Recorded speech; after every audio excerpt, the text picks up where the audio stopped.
Hi everyone, ಉಡಾಳ್. ಇದು ಪಕ್ಕಾ ಉತ್ತರ ಕರ್ನಾಟಕದ ಸಿನಿಮಾ.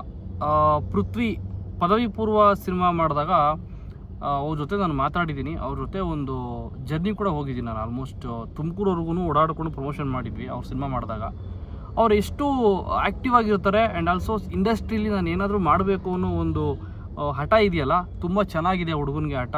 ಆ್ಯಕ್ಚುಲಿ ಅವ್ರು ಇನ್ನೂ ಚಿಕ್ಕ ಹುಡುಗ, ಸ್ಕ್ರೀನ್ ಮೇಲೆ ತುಂಬಾ ಚೆನ್ನಾಗಿ ಕಾಣಿಸ್ಕೋತಾರೆ. ಆ್ಯಂಡ್ ಆಲ್ಸೋ ಹೃತಿಕಾ ಅಂತ ಒಬ್ಬರು ಹೊಸ ಹೀರೋಯಿನ್ ಅಂತ ಅನ್ಕೋತೀನಿ. ಇವರಿಬ್ಬರನ್ನ ಇಟ್ಕೊಂಡು ಮಾಡಿರೋವಂಥ ಸಿನಿಮಾ. ಆ್ಯಂಡ್ ಆಲ್ಸೋ ಕನ್ನಡ ಯೂಟ್ಯೂಬರ್ಸಲ್ಲಿ ಒಂದಷ್ಟು ಜನ ಫೇಮಸ್ ಆಗಿರೋರಲ್ಲಿ ಒಬ್ಬರು ಈ ಸಿನಿಮಾದಲ್ಲಿ ಆ್ಯಕ್ಟ್ ಮಾಡಿದ್ದಾರೆ. ಸಾರಿ, ಅವ್ರ ಹೆಸರು ನನಗೆ ಗೊತ್ತಿಲ್ಲ. ಈ ಕುಡುಕರ್ ಪಾರ್ಟ್ ಜಾಸ್ತಿ ಮಾಡ್ತಿರ್ತಾರೆ. ಸೂರಜ್ ಡ್ರಾಮಾ ಜೂನಿಯರ್ ಅಲ್ಲ, ಇದರಲ್ಲಿ ಇನ್ನೊಬ್ರು ಇದ್ದಾರೆ. ಅವರು ಮತ್ತು ಪೃಥ್ವಿ ಇವರಿಬ್ಬರು ಕಾಂಬಿನೇಷನ್ನು ಫ್ರೆಂಡ್ಶಿಪ್ಪಲ್ಲಿ ತುಂಬ ಚೆನ್ನಾಗಿ ವರ್ಕ್ ಆಗಿದೆ ಅಂತಲೇ ಹೇಳ್ಬೋದು. ಈ ಸಿನಿಮಾ ಬಂದು ನಿಮಗೆ ಸೀರಿಯಸ್ ಪಾರ್ಟು ಕ್ಲೈಮ್ಯಾಕ್ಸಲ್ಲಿದೆ. ಕ್ಲೈಮ್ಯಾಕ್ಸಲ್ಲಿ ಸಾಟ್ ಕಬರಲ್ಲಿ ಏನೋ ಕೂತ್ಕೊಂಡು ಒಂದು ಸೀನ್ ಇದೆ. ಅಲ್ಲಿ ತುಂಬ ಚೆನ್ನಾಗಿ ಎಲ್ಲರ ಮನಸ್ಸಿಗೂ ಕನೆಕ್ಟ್ ಆಗುವಂಥ ಕೆಲವೊಂದು ಎಮೋಷ್ನಲ್ ಡೈಲಾಗ್ನ ಹೊಡೆದು ಎಲ್ಲರ ಮನಸ್ಸಿಗೂ ಸ್ವಲ್ಪ ಎಮೋಷನ್ ಫೀಲ್ ಕೊಡೋ ಥರ ಒಂದಷ್ಟು ಸೀನ್ಸ್ ಇದೆ. ಅದು ಬಿಟ್ಟರೆ ಅಮ್ಮ ಮಗ ಮತ್ತು ಈ ಮಕ್ಕಳಾಗದೇ ಇರೋರ ಕಷ್ಟ ಏನು, ಆ್ಯಂಡ್ ಆಲ್ಸೋ ಈ ಅದರಲ್ಲೂ ಒಂದಷ್ಟು ಕಾಮಿಡಿ, ಮಕ್ಕಳಾಗದೇ ಇರೋರ ಕಷ್ಟದಲ್ಲೂ ಒಂದಷ್ಟು ಕಾಮಿಡಿ, ಗನ್ನು ಬುಲೆಟು ಒಂದಷ್ಟು ವಿಚಾರಗಳು. ಆ್ಯಂಡ್ ಆಲ್ಸೋ ಒಂದು ಹುಡುಗಿ ಮೇಲೆ ಲವ್ ಆಗುತ್ತೆ.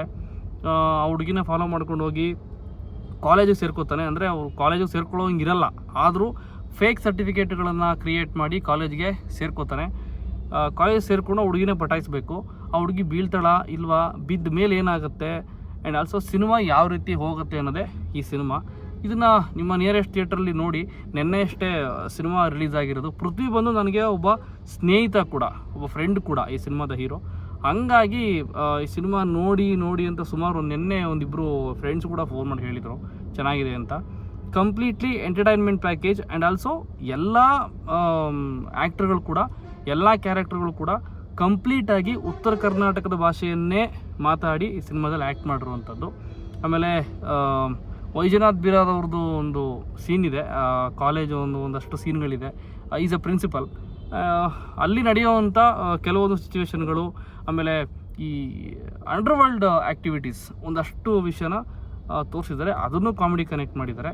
ಹೀರೋಯಿನ್ ಫ್ರೆಂಡ್ಸ್ಗಳು ಆ್ಯಂಡ್ ಆಲ್ಸೋ ಕಾಲೇಜ್, ಫ್ಯಾಮಿಲಿ ಮತ್ತು ಫ್ಯಾಕ್ಟ್ರಿ ಎಲ್ಲನೂ ಕಾಮಿಡಿ ಕನೆಕ್ಟ್ ಮಾಡ್ತಾರೆ. ಸ್ಟಾರ್ಟಿಂಗಲ್ಲಿ ಒಂದು ಸೀನ್ ಇದೆ, ಆ ಸೀನು ಬೆನ್ನು ಕೆರ್ಕೊಳ್ಳೋದ್ರ ಮುಖಾಂತರ ಎಂಡ್ ಆಗುತ್ತೆ. ಈ ಬೆನ್ನು ಕೆರ್ಕೊಳ್ಳೋ ವಿಷಯ ಬಂದು ಸಾಕಷ್ಟು ಜನಕ್ಕೆ ಇರುತ್ತೆ ಪ್ರಾಬ್ಲಮ್. ಅದೇನು ಅಂತ ಸಿನಿಮಾ ನೋಡಿದ್ರೆ ಗೊತ್ತಾಗುತ್ತೆ. ನನಗಂತೂ ಸ್ಟಾರ್ಟಿಂಗಿಂದ ಎಂಡಿಂಗ್ವರೆಗೂ ಸಾಕಷ್ಟು ಬಾರಿ ಸಿನಿಮಾ ನೋಡಿ ನೆಕ್ಕಿದ್ದೀನಿ ನಾನು. ಆ್ಯಂಡ್ ಕ್ಲೈಮ್ಯಾಕ್ಸಲ್ಲಿ ಎಲ್ಲೋ ಒಂದು ಕಡೆ ಎಮೋಷನ್ ಆಯಿತು. Mother character and also Don character, ಇವರಿಬ್ಬರ ಮಧ್ಯೆ ಬಂದು ದತ್ತು ಮಗ ಅಂತ ತಗಲಾಕೊಳ್ಳೋ ಒಂದು ಕ್ಯಾರೆಕ್ಟ್ರು. ಆ್ಯಂಡ್ ಆಲ್ಸೋ ಫ್ರೆಂಡ್, ನೀನು ನರ್ಕಕ್ಕೆ ಹೋದ್ರು, ನೀನು ಸತ್ರೂ ನಾನು ನಿಂದೇನೆ ಬಂದು ಸತ್ತೋಗ್ತೀನಿ ಅನ್ನೋ ಒಬ್ಬ ಫ್ರೆಂಡು. ನನಗೂ ಒಬ್ಬ ಇದ್ದ ಚಿಕ್ಕ ವಯಸ್ಸಲ್ಲಿ ಸ್ನೇಹಿತ, ಒಂದೇ ತಟ್ಟೆಯಲ್ಲಿ ಅನ್ನ ತಿಂದು ಬೆಳೆದಂಥ ಹುಡುಗ ಅವನು. ಯಾವುದೋ ಒಂದು ವಿಚಾರಕ್ಕೆ ನಮಗೆ ಕೆಟ್ಟ ಮಾತಾಡ್ಬಿಟ್ಟು ಎಸ್ಕೇಪ್ ಆಗ್ಬಿಡ್ತಾನೆ ಜೀವನದಿಂದ. ಸೊ ಅವ್ನು ನೆನಪಾಯ್ತು ನನಗೆ ಈ ಸಿನಿಮಾ ನೋಡಿ. ನಿಮಗೆ ಯಾವ್ಯಾವ ಫ್ರೆಂಡ್ಗಳು ನೆನಪಾಗ್ತಾರೆ ಅನ್ನೋದನ್ನು ಈ ಸಿನಿಮಾ ನೋಡಿ ಹೇಳಿ. ಆ್ಯಂಡ್ ಹೀರೋಯಿನ್ ಒಳ್ಳೆ ಎಫರ್ಟ್ ಹಾಕಿದ್ದಾರೆ, ಹೊಸಬ್ರು ಅಂತ ಅನ್ಕೋತೀನಿ ನಾನು. ಆ್ಯಂಡ್ ಪೃಥ್ವಿ ಬಂದು 2ನೇ ಸಿನಿಮಾ ಇದು, ಒಳ್ಳೇದಾಗಲಿ. ಆ್ಯಂಡ್ ಈ ಸಿನಿಮಾದಲ್ಲಿ ಆ್ಯಕ್ಟ್ ಮಾಡಿರೋ ಎಲ್ಲ ಆರ್ಟಿಸ್ಟ್ಗಳಿಗೂ ಒಳ್ಳೇದಾಗಲಿ.